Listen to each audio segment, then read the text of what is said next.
Lo voy a explicar en inglés porque es muy complicado. Un triste. I started at 18 as an apprentice to Mark Texiera, doing his backgrounds. I used to go to an art school called Art and Design in Manhattan, and I had a painting teacher that was amazing, that I learned painting, and Mark used to go to the school too. In the morning, they had a painting class where he would show up, and I got introduced to him, and I'm like, do you need an apprentice? And he's like, yeah. So I started working for him. He was doing stuff at DC, and then he switched over to Marvel. When he was going up there, I was still doing samples of my own. And he told me about this apprentice program at Marvel. They had a program, and John Romita was in charge, the same one that Mark went to.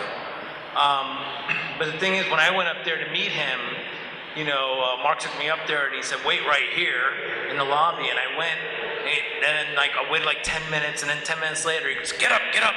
And then John Romita came out and said, hey kid, you got some talent, you know, I'm gonna want you to work for me, but we don't have an opening yet. You're like 3 people in front of you. And I said, okay, you're John Romita. And then he just disappeared, and I was about to become a postal worker. I just got in the car to go to work at the post. I was like, this is my life now, postal working. And the phone rang, and I was looking at my parents. I was a kid at the time, 18 years old. And my mother said, oh, some guy on the phone from Ma Bell named Romita's on the phone. And I ran to the phone, picked it up, and said, oh, hello? He's like, this is John Romita. You want a job at Marvel? You're John Romita. And I was like, yes, of course I want a job, but who cares what it pays? And I ran up there and started, well, kid, come in on a Monday, the job's yours. And I went in, and basically the job is the same thing as Mark. You do art corrections on all the original books being published. The editors would bring the pages to John, and they would say, we need a hand fixed, or can you help redraw this panel here? And then John would bring us into the room, and he would say, okay, you're going to draw this hand, you're going to finish this line, and we would do art corrections on actual pages that were getting published. And, you know, it was exciting. At the time, you had to learn how to make your portfolio better, get to know the editors. All the artists were coming through the hallway, John Byrne, Bill Sienkiewicz, all these guys. Walt Simonson would walk through, and you'd be like, oh my God. And then you could, you know, get to know them and ask them questions. And then after the year, you were supposed to be working. And after a year I was working, I started penciling, actually, when I was at Marvel. And I did, I think I started penciling What If and Marvel Comics Presents. What? Devil Slayer with me. Oh, Devil Slayer with Mark. Mark actually inked me on some stuff. Cyforce, I worked on Conan in the beginning. And I was doing a lot of stuff, and then by accident I fell into inking because they needed somebody to finish inking a Punisher book, and said, oh, I'll do it, okay. And I did the issue, and then Joe Rubinstein, another inker, said, hey, you missed your calling, you're really good at this. So I went from penciling to inking and did it for a while, but I wasn't getting full runs on the book. I left and went to work for Valiant. Instead, that's when Shooter got, you know, left Marvel to go start that company. And I started penciling things like Legend of Zelda, of all things. You know, sitting here doing episodes of Link, you know, jumping over fire.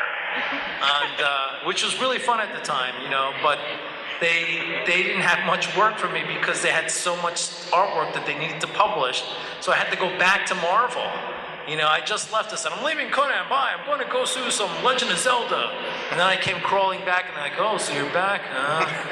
And they gave me the Toxic Avenger, which is this character that's based on this crazy, you know, toxic character from Jersey with a mop.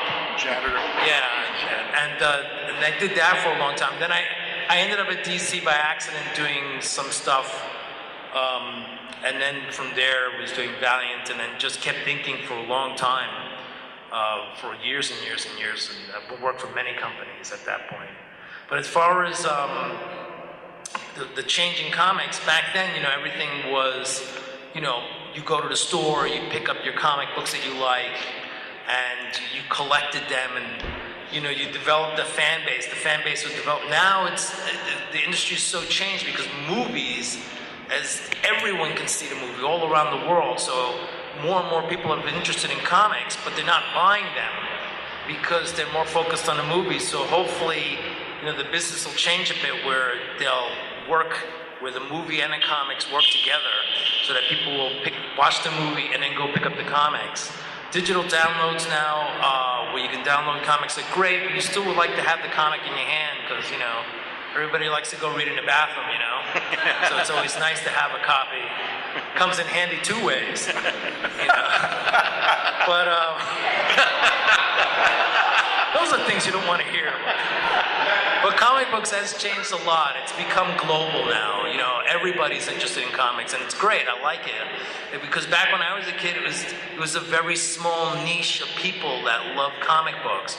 And it's great to see that now happening on a global scale. Coming to Costa Rica and seeing people go like, "Oh my God, I read that book that you work on that that was maybe done years ago," and you're just seeing it now, and it's great. You're like, "Wow, that's fantastic." Now you read that and you can read the stuff that's coming out now. So it's really, comic books has kind of grown up a bit, where you can walk around in full costume and people won't go, "The hell is he doing? Quick, get the paddy wagon, put him in jail." Now they go, "Look, it's Thor." I love that. That's fantastic. And that's where cosplay comes in. That's what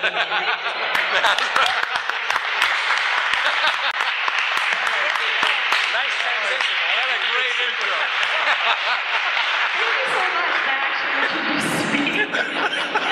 It just flowed right.